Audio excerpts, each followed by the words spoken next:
સોનાના ભાવની વાત કરી રહ્યા છે. પેટ્રોલના ભાવ 100 રૂપિયાની ઉપર જતા રહ્યા, 67 રૂપિયાથી લઈને 100 રૂપિયા સુધી, અને સોનાના ભાવ 15,000 થી વધીને સીધા 1.5 લાખ સુધી થઈ ગયા છે. કુતુબ મિનાર જેટલા પહોંચી ગયા છે. અને ભ્રષ્ટાચાર, ત્રાસવાદ અને બળાત્કારની જે વાત કરે છે એમાં જબરજસ્ત વધારો થયો છે મોદી રાજમાં.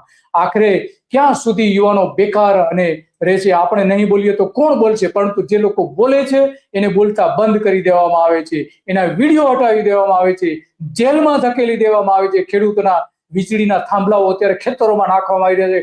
ખેડૂતોને ઉચકી લઈને પોલીસ સ્ટેશનમાં લઈ જવામાં આવે છે. પોલીસનો બેફામ ઉપયોગ કરવામાં આવે છે. કાયદાઓ, અંગ્રેજ સમયમાં બનાવેલા કાયદાઓનો બેફામ ઉપયોગ કરવામાં આવે છે. કલેક્ટર સત્તાનો ગેરઉપયોગ થાય છે. વાંગચૂક અને હજારો લોકો આજે જેલમાં આ કારણસર છે.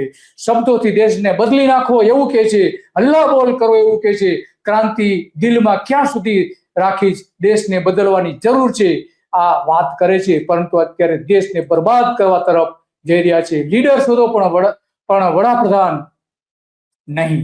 તો નરેન્દ્ર મોદી લીડર કેવા છે? આજે ટ્રમ્પ સામે ઝૂકી જાય છે. એપ્સ્ટીન ફાઇલ સામે એક શબ્દ બોલતા નથી. પોતાના પ્રધાન એપ્સ્ટીન ફાઇલમાં